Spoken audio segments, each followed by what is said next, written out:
In this video, I am going to show you how to go to Google in Brawl Stars. First, launch the Brawl Stars app on your device and log into your account. Once you're in the main menu, you'll want to use the in-game chat feature to access Google.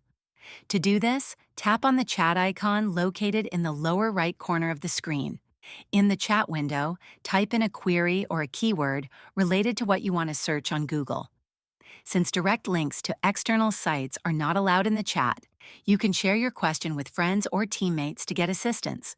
If you're looking to search something specific, the best approach is to exit the game and open a web browser on your device. Type your query into the search bar and hit enter. This will take you directly to Google, where you can find the information you need. Remember, while playing Brawl Stars, you can always pause the game to take a break and search for any tips or strategies you want to learn more about. If this video helped you, please like and subscribe to the channel.